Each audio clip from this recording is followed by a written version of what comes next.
Caros irmãos e irmãs, mais uma vez estamos aqui, tá?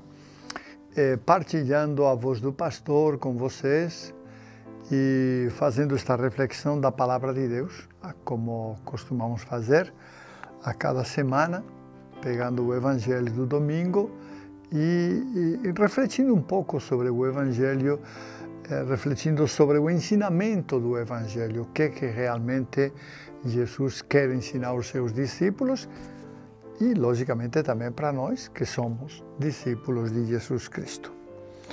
Assim, pois, vamos prestar atenção e escutar o evangelho deste domingo. Diz assim: Naquele dia, ao cair da tarde, Jesus disse a seus discípulos: Vamos para outra margem. Eles despediram a multidão e levaram Jesus consigo, assim como estava na barca. Havia ainda outras barcas com ele. Começou a soprar uma ventania muito forte e as ondas se lançavam dentro da barca, de modo que a barca já começava a se encher. Jesus estava na parte de trás, dormindo sobre um travesseiro. Os discípulos o acordaram e disseram: Mestre, estamos perecendo. E tu não te importas? Ele se levantou e ordenou ao vento e ao mar: Silêncio, cala-te. O vento cessou e houve uma grande calmaria. Então Jesus perguntou aos discípulos: Por que sois tão medrosos? Ainda não tendes fé? Eles sentiram um grande medo e diziam uns aos outros: Quem é este, a quem até o vento e o mar obedecem? Palavra da salvação. Glória a vós, Senhor. Quem é este? Uma boa pergunta. Também para nós. Quem é Jesus? Quem é Jesus em nossa vida? A pergunta é ótima. Dependendo da resposta, tá? Assim será também nossa espiritualidade. Se Jesus de verdade é não simplesmente um ídolo, um símbolo, mas parte da nossa fé, nossa vida será enraizada nele.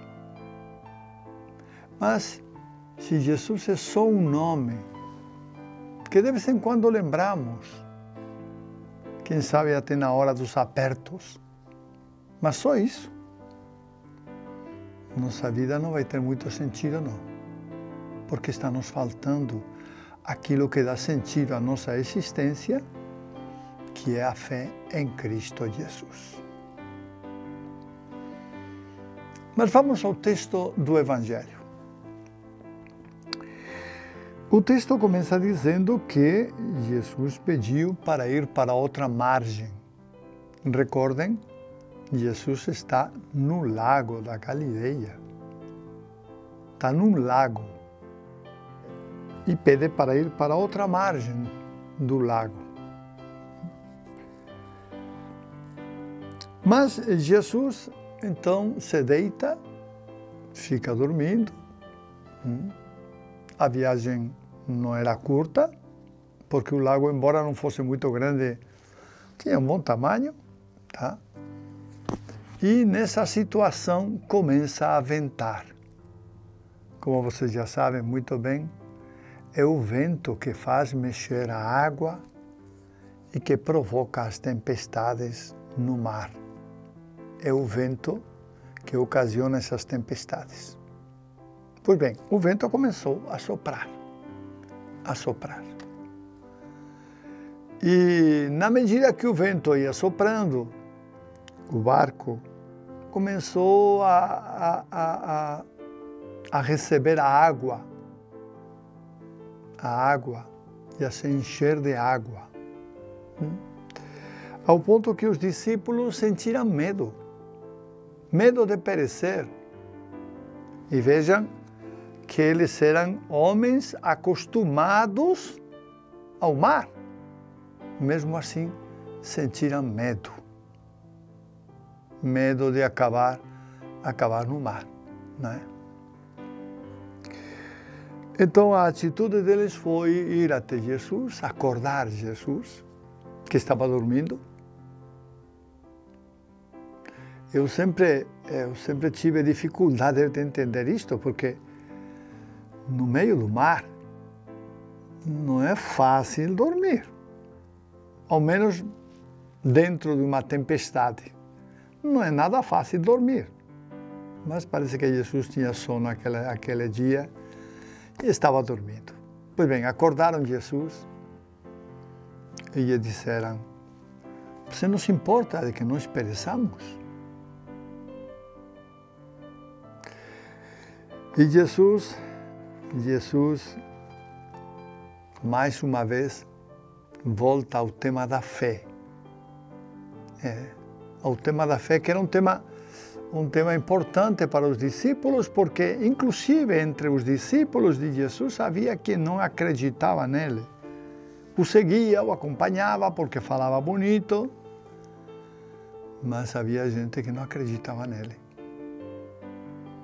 Então, Jesus, acordando, se levantou e mandou. Reparem, o texto está falando de uma ordem. Ele mandou calar o vento e o mar. De maneira que o vento se acalmou, veio uma grande calmaria, e logicamente, quando não há vento, a água do mar também não se levanta. Não há grandes águas, grandes ondas. E se acalmou. Vendo aquilo, os discípulos perguntaram: mas quem é este? Que até o vento e o mar obedecem. Quem é? É a pergunta que provavelmente nós também faríamos. Quem é este? Quem é este que o mar, ele dá uma ordem e o mar obedece? O vento obedece. De forma que, feita a calmaria, Jesus continuou o caminho, ou melhor, a travessia com eles, até a outro lado do mar da Galileia, ou melhor, do lago da Galileia, porque efetivamente não era um mar, mas era um lago, né? Eu queria refletir um pouco com vocês todos, sobre a necessidade de entender que nos momentos de tempestade, e todos passamos por momentos de tempestade, todos temos em nossa vida algum momento em que sofremos na hora de tomar uma decisão, tá? Na hora de, quem sabe, ajudar uma pessoa, ou em outros momentos. Sofremos interiormente, até por desgraças, por mortes de parentes, enfim, há muitos motivos na vida para sofrer e passamos por essas dificuldades. Eu diria que nós passamos por esse lago violento de tempestade, né, que é preciso encarar. Mas como? E aqui vem a resposta. É preciso encarar desde a fé. Desde a fé. É preciso entender que Cristo Jesus não só nos dá a graça de sofrer com dignidade, mas nos dá também a fé para sustentar-nos nas dificuldades. É a fé que nos permite ter serenidade ante os problemas. É a fé que nos permite ter calma dentro do nosso coração para enfrentar as dificuldades. Quem não já enfrentou alguma dificuldade dessas, sofrendo interiormente e angustiado, mais ou menos como os discípulos naquele momento da travessia do lago de Genezaré? Quem de nós não sofreu e não passou por isso? Todos nós passamos. Todos nós temos esses momentos de dor e sofrimento. Às vezes, na hora de tomar decisões, que nem sempre são agradáveis. Outras vezes, simplesmente porque a vida nos surpreende com fatos tristes, com tragédias, outras coisas. Então, nós precisamos, como cristãos, ter calma, serenidade, para enfrentar essas tormentas que chegam em nossa vida. E onde vamos encontrar essa calma e essa serenidade? Nós vamos encontrá-la em Jesus. Por isso, meu irmão, se você tiver um problema, e um problema sério, o teu local, o teu lugar de resolver esse problema é na capela. Vai lá, conversa com Jesus, abre o teu coração a Jesus, deixa que Ele, como na tempestade, Ele te acalme o teu coração, acalme o teu sofrimento. Deixa que Ele realmente seja conforto para a tua vida.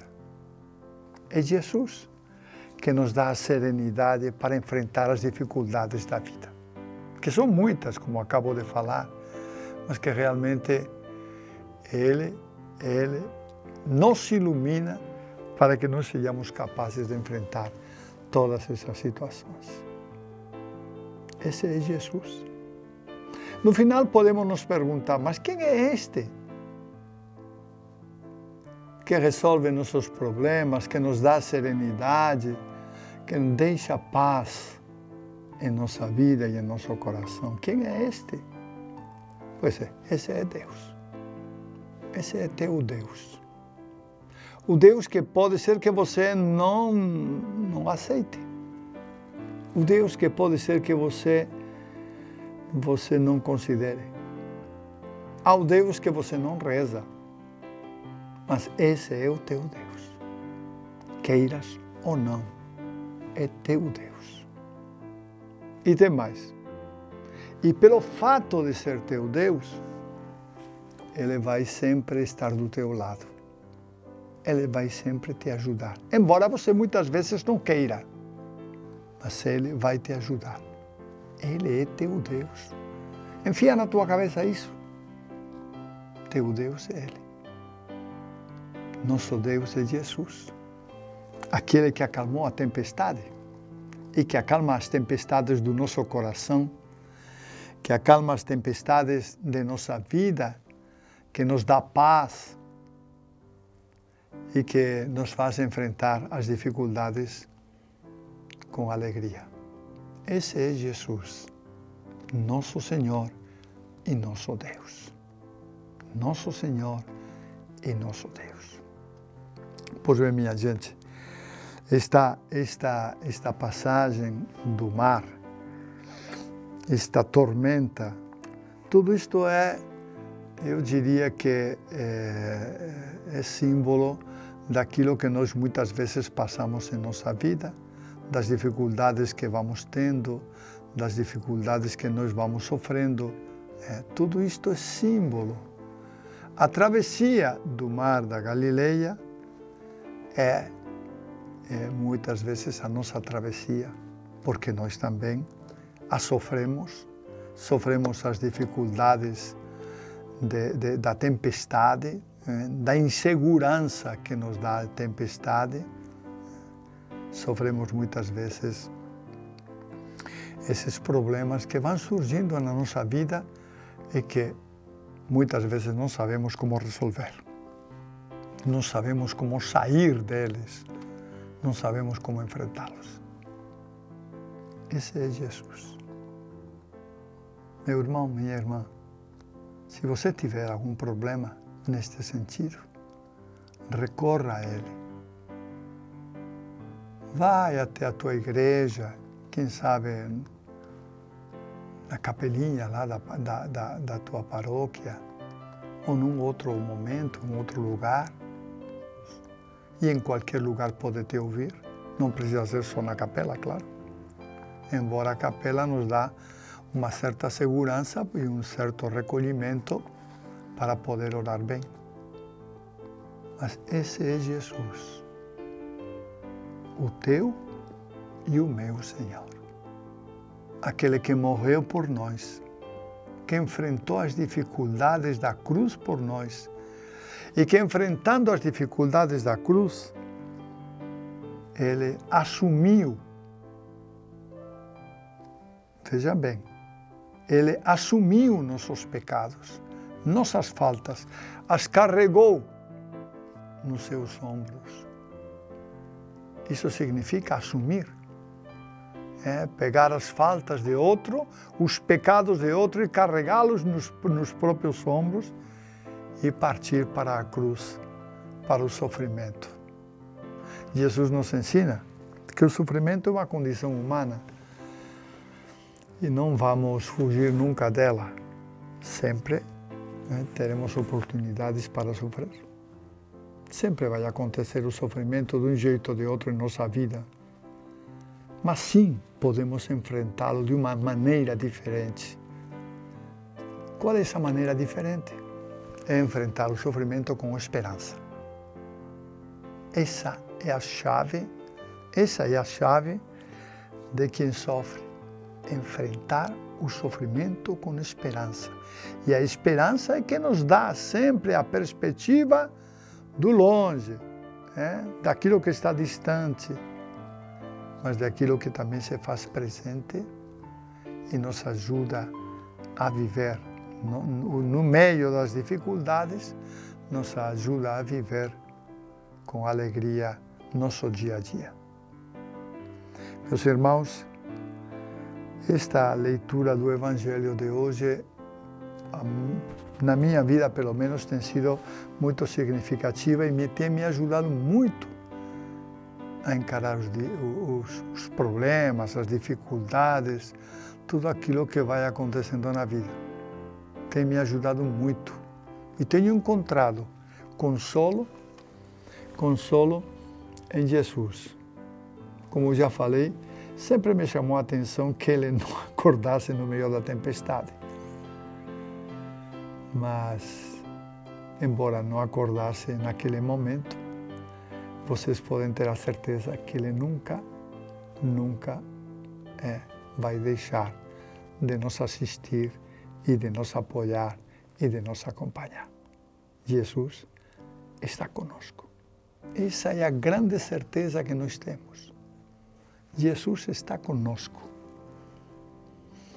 No meio dos problemas e das dificuldades, podemos ter a certeza, Ele está conosco. E Ele está conosco para nos ajudar, para fazer que superemos essas dificuldades e esses problemas. Que Deus, pois, em Jesus Cristo, nosso Senhor, derrame muitas graças em nossa vida e nos ajude a entender o mistério do amor de Deus, o mistério do amor de Jesus Cristo por cada um de nós, o mistério desse amor imenso de Jesus, que amou até o final os seus discípulos e que ama até o final, todos nós, cada um de nós. Que Jesus vos abençoe. Amém. Minha gente, hoje tenho também alguma notícia para dar que eu gostaria de dar, não é? E me parece oportuno fazer isso. E são duas pequenas notícias só, mas vamos com elas. Em primeiro lugar, eu visitei a paróquia de Nossa Senhora do Perpétuo Socorro em Bragança. Me acompanhou o Padre Gerê, está me acompanhando nas visitas às paróquias. O Padre Gerê sabe da minha dificuldade e então estamos fazendo um exercício de ir passando pelas paróquias para conversar com as pessoas e ao mesmo tempo tentar eu me fazer mentalmente tomar conta da realidade de cada paróquia. Tem sido muito bom. Eu tenho visitado já várias paróquias e neste dia visitei a paróquia dos padres barnabitas, paróquia do Perpétuo Socorro. Me chamou a atenção a construção que estão fazendo no lado. Os padres barnabitas alugaram um terreno que eles têm anexo lá para um supermercado. E até eu brinquei, eu disse para eles que de vez em quando eu estaria por lá. Quando fosse no supermercado, que daria uma entradinha lá na paróquia. E os padres, então, alugaram o terreno da paróquia para isso. Eles muito bem me recordaram que o terreno não é exatamente da paróquia, mas que o terreno é dos padres barnabitas. E são eles que estão alugando o terreno para essa empresa poder construir o supermercado que pretende, né? Bom, eu gostaria também de acrescentar que eu me senti muito bem, estive almoçando com eles, a visita foi ótima, me levaram até uma vila que agora não recordo o nome, mas que foi muito bom, uma viagem em uma vila próxima, né? E realmente foi um momento de confraternização, foi um momento muito bom com os padres da paróquia do Perpétuo Socorro aqui em Bragança. Sim, uma outra notícia que eu tenho, esta é mais uma notícia mais, como diria, mais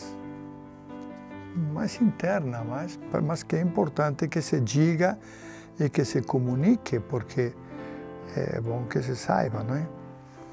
Ela faz referência aos diáconos temporários. Os diáconos temporários são aqueles diáconos que eles estão se preparando para o sacerdócio, mas que ainda não são sacerdotes.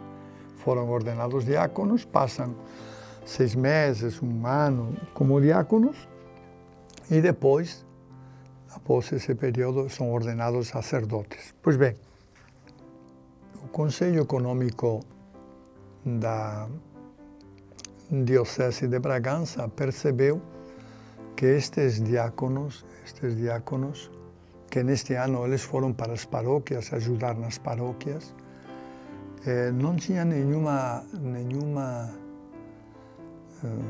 contribuição, não recebia nada. E não achamos justo. Então, o que foi decidido?